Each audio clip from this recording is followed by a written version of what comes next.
Assalomu alaykum. Mana bugun Excel formula ustasi kursimizning 3-darsida matematik formulalarni o'rganamiz. Ayniqsa bugungi darsimizda summa если множество kabi bir nechta funksiyalardan foydalangan holatda mana bu jadvalni to'ldirishni o'rganamiz. Demak, boshladik.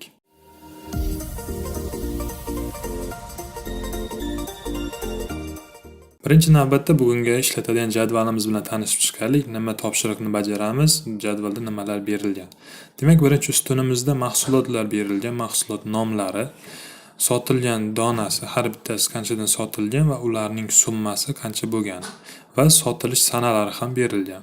Bu asosida biz quyidagi topshiriqlarni bajarishimiz kerak va natijalarini mana bu joyga formulalar yordamida hosil qilishimiz kerak bo'ladi. Bugungi darsimiz biroz qiyin tuyulishi mumkin, chunki bir nechta funksiyalardan turli xil usullarda foydalanamiz. Shuning uchun bir nechta qismlarga bo'lgan holatda tushuntirib berishga harakat qilaman. Agar sizda qandaydir tushunmovchilik bo'ladigan bo'lsa, o'sha qismni qaytadan ko'rib, amaliyotda bajarish orqali o'rganib olishingizni tavsiya qilaman. Birinchi bo'lib topshirig'imizni birinchisini boshlaymiz. Demak, topshiriqning birinchisida barcha sotilganlar, ya'ni so'mda bo'lishi kerak. Buning uchun barobar tugmasini bosamiz. Sum funksiyasidan foydalanamiz. Buning uchun kirilchaga o'tkazib olgan holatda sumni tanlasak, agar sizda ingliz tili bo'ladigan bo'lsa, mana shu funksiyani inglizcha variantini YouTube'dan topib olishingiz mumkin. YouTube'dan yoki Google Chrome orqali topishingiz mumkin. Demak, mana shu funksiyaga 2 marta bosamiz va bizda qaysi diapazonni belgilashimiz, ko'rsatishimiz kerak ekan. Bizga so'm bo'lgani uchun sotilganlar miqdori S ni tanlaymiz. Enter tugmasini bosamiz. Demak, umumiy miqdorda mana shu barcha mahsulotlarning qiymati shuncha so'm bo'lgan ekan. Xuddi shu funksiyani donalarga ham ifodalashimiz mumkin. Buning uchun barobar sumga kelgan holatda 2 marta tanlaymiz va diapazonni ko'rsatib beramiz. Enter tugmasini bosamiz, tayyor. Demak, shart bo'yicha birinchi shartni bajardik, qancha miqdor bo'lganligi, ikkinchisida esa nechta dona sport mahsuloti sotilganligini aniqlab oldik. Ana endi topshiriqlarning ikkinchi bosqichiga o'tamiz. Ikkinchi bosqichda ham xuddi shu funksiyani biroz murakkablashgan holatini ko'rib o'tamiz. Endi vazifani bilib olaylik. Sotilgan roliklar donada, sotilgan kaptok donada. Ya'ni bizda hammasini summa qilgan holatda yig'indisini hisoblab alohida roliklarni ajratishimiz mumkin o'zimiz, lekin buni ma'lum bir funksiya orqali ham yengilroq qilishimiz mumkin. Biz shuning uchun shu kursni o'tyapmiz. Ya'ni bizga berilgan murakkab vazifani osonroq, avtomatik tarzda hamda bir qancha xatoliklarga yo'l qo'ymagan holatda bajarishimiz kerak. Demak, ushbu vazifani bajarish uchun hozir men formulani kiritish orqali ketma-ketlikda tushuntirib beraman. Barobar tugmasini bosamiz. Sum va bu yerda sum если funksiyasini tanlaymiz. 2 marta sichqoncha bilan bossak, funksiya ochildi. Bu funksiyadan foydalanish osonroq bo'lishi uchun mana bu tugmani bosamiz. Ana endi tanishib chiqamiz. Funksiyamiz summa если 3 ta argumenti bor. Ya'ni nimalarni kiritishimiz kerakligini ko'rsatib beradi. Diapazon deyilyapti. Diapazon qanday bo'lishini bilib olishimiz kerak bo'ladi. Birinchi navbatda nima joyidan olishimizni bilishimiz kerak. Demak, bizga diapazon, mana bu diapazon. Hozir chunki filtrimizni biz roliklar bo'yicha qo'yamiz. Shuning uchun asosiy manbamiz mana bu yerda. Kriteriyaga esa yozamiz roliklar. Hozir lotinchaga o'tkazib olamiz. Roliklar. Diapazon summirovание, ya'ni bizga qiymat kerak. Qiymat nimada berilgan? Bizga dona kerakmi? Demak, dona qismini tanlaymiz. Mana demak, qisqagina tushuntirib o'taman. Birinchi diapazonimizda umumiy manbayimiz, ya'ni mana bu filtr qo'yishimiz uchun o'zimizga alohida roliklarni ajratib olishimiz uchun mana shu joydan olasan dedik. Birinchi kattakki, ikkinchi kattakki kriteriya dedikda roliklar, ya'ni esda tuting, siz yozgan nom bilan bu nom bir xil bo'lishi kerak, aks holda tanimaydi. Ikkinchisini berdik. Buni qo'lda yozishingiz mumkin yoki o'sha kattakni belgilab olishingiz ham mumkin. Uchinchisida esa nima miqdori kerak sizga? Summirovание. Mana bizda dona berilganligi uchun men mana bu kattakni tanladim. Shunda BB bo'ldi. Demak, OK tugmasini bosamiz. Xuddi shu tarzda kaptoklarni ham hisoblab chiqamiz. Barobar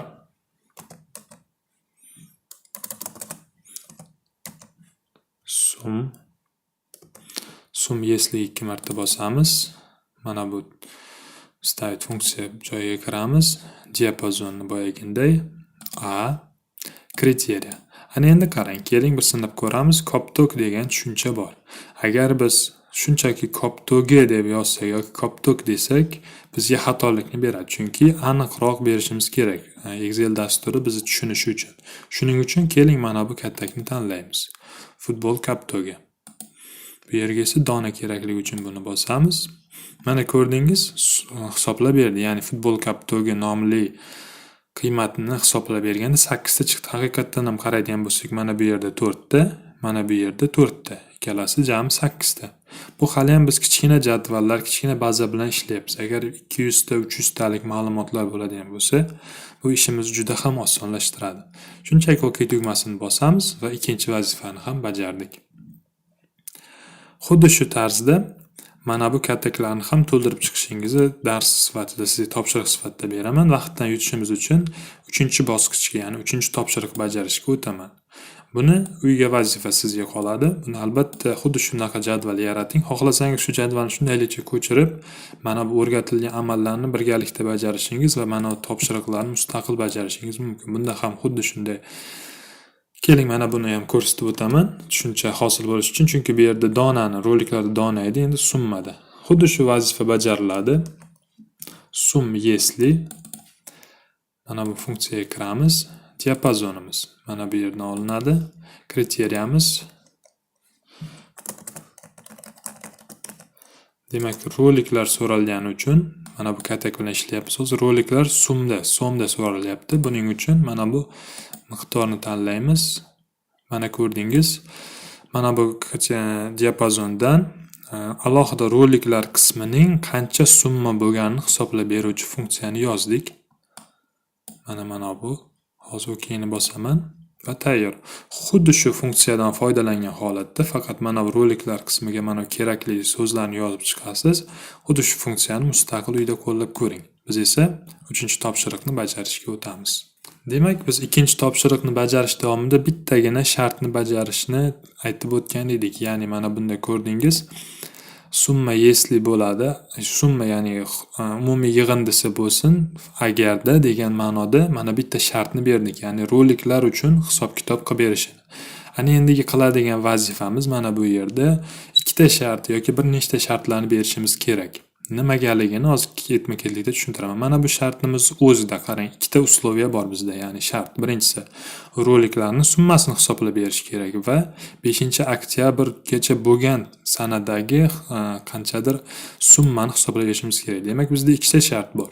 Boyagi summa yesli funksiyamiz endi bizga yordam bera olmaydi. Buning uchun alohida yana bitta funksiyamiz bor. Bu ham sum bilan boshlanadi, lekin oxirida mana sum yesli mini mnojество degani bor. Mana shuni 2 marta bosamiz va mana bu joyga kiramiz va bir chekkadan tushuntirib ko'rsatib o'tishga harakat qilaman. Demak, birinchi shartimiz roliklar 5-oktyabr sanasigacha bo'lgan sotilganini hisoblashimiz kerak. Diapazon summirovani, ya'ni nimani hisob-kitob qilishimiz kerak? Bizga hisob-kitob qilinadigan va asosiy so'ralgan narsa so'm, ya'ni miqdor, pul miqdori. Buning uchun mana bu kaltakni belgilaymiz. Yaxshilab diqqat bilan e'tibor bering. Biroz qiyin bo'lishi mumkin, lekin o'rganib olsangiz bundan oson narsa bo'lmaydi. Ana endi diapazon uslovi, ya'ni shartimizning diapazoni, qayerdan shartni olamiz, qayerdan biz rolikni ajratib olishimiz kerak. Albatta mana bu kaltakdan, mana bu qatordan uni belgilaymiz va usloviyamiz. Shartimiz nima bizni? Shartimiz bizga roliklar kerak. Roliklar. Demak, roliklar so'zini to'g'ri yozdim. Ana endi ikkinchi shartimizni beramiz. Ya'ni biz roliklar mana umumiy summasini hisoblayapmiz.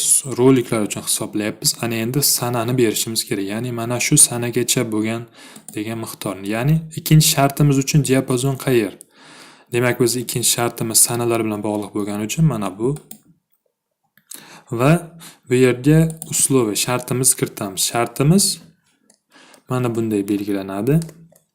Kichik yoki teng bo'ladi. Shunchaki sanani yozib chiqamiz. Ana endi men buni qisqacha tushuntirib beraman, nima ishlar bajarganimizda. Demak, bizda ikkita shart berilgan edi. Roliklar bo'lsin 5-oktyabrgacha bo'lgan sotilgan yig'in desini. Birinchi bo'lib umumiy bizga nima so'ralgani uchun so'm so'raldi, sotilgan miqdor uni belgiladik. Mana bu. Ikkinchisida shart diapazoni. Birinchi shartimizning diapazoni. Demak, mana bu yerdan biz shartni belgilaymiz dedik-da, buni tanladik.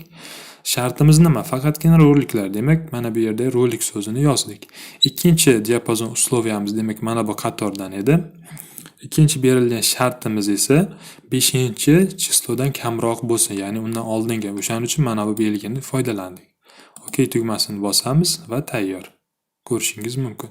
Buni siz bir nechta xohlasangiz xuddi shu jadvalni qilganingizdan so'ng yoniga yoki tagiga bir qancha muddatlarni berib yana ham yaxshiroq o'rganishingiz mumkin. Oldin ham bir necha marotaba aytganman, ushbu ofis dasturlarini o'rganish eng yaxshi yo'li ko'proq amaliyot qilish. Ko'proq amaliyot. Mana bizda hozir qisqagina bir nechta topshiriq berilgan bo'lsa, siz uni murakkablashtirish orqali tajribangizni oshirishingiz mumkin. Keling endi keyingi shartimizga o'tamiz. Bu biroz qiyin bo'lishi mumkin, lekin buni ham amallaymiz. Demak, sum если mana ana endi qarang, xuddi shu ketma-ketlikda kiramiz. Lekin bu topshirig'imiz biroz boshqacharoq. Bunda alohida roliklar so'ralmagan, ikkita oraliq berilgan. Nima deb tushunish kerak? Mana bunda faqat roliklar edi. Hozir mana bunda faqat roliklar edi. Ikkinchi shartimizda 3-oktyabrdan boshlab 6-oktyabrgacha bo'lgan oraliq berishimiz kerak. Xuddi boyagindek, demak bizda nima so'ralyapti? Sotilgan so'm. Mana bu katak belgilaymiz summa diapazonga. Ikkinchisiga esa bizni usloviyamizni diapazoni qayerda? Mana bu sanalar, to'g'rimi? Birinchi bu oktyabrni, 3-oktyabrni berishimiz kerak. Shuning uchun buni belgilaymiz. Birinchi shartimiz demak kichik yoki teng bo'lsin 03 10 2021. Birinchi shartimiz berildi. Demak, umumiy summani hisoblab ber. 3-oktyabrdan katta bo'lsin, ya'ni 3-oktyabrdan boshlab. Ikkinchi shartimizni beramiz. Buni ham diapazoni xuddi shu yer, chunki ikkinchi shartimizda ham sanani beramiz va bunda boshqacha qarama-qarshi belgi. Kichik yoki teng 09 10 2021. Bu yerda e'tibor qaratishingiz kerak bo'lgan jihat, ko'pchilik bunda xato qiladi. Mana sanani berayotganda bir joylarga nuqta, bir joylarga virgul yoki bir joylarni ochiq qoldirishda bu xatolikka yo'l qo'yiladi. Shuning uchun bir xilda bo'lishi kerak. Shundagina maqsadimizga erisha olamiz. Keling, bu tuzgan formulamizni qisqacha tushuntirib o'taman. Shartimiz ikkita muddat oralig'ini belgilash kerak edi. Birinchi bu bizda qiymat so'ralganligi uchun summani olishimiz kerak bo'ladigan joy mana bu. Agar bizda mana bu yerda sotilgan dona deganda edi, bu S ustunni emas, B ustunni tanlagan bo'lardik. Lekin bizdan sum so'ragani uchun, ya'ni so'mni mana buni tanladik. Birinchi shartimiz sanaga bog'liq bo'lgani uchun sanani tanladik. Birinchi shartimiz 3-chislo, 3-sanadan keyingilar bo'lishi uchun mana 3 dan katta yoki teng belgisini kiritdik. Ikkinchi shartimiz esa u ham mana shu ustundan olinishi kerak edi. 9-sana 9 emas, uzr, adashibman, 6 edi. Chunki mana bu yerda 6-belgisi bor edi, adashibman. 6-sanadan kichik bo'lganlari uchun, ya'ni oldinroq bo'lgani uchun. Shunda hammasi tayyor. Demak, 3-6 oraliq. OK tugmasini bosamiz. Ko'rdingiz?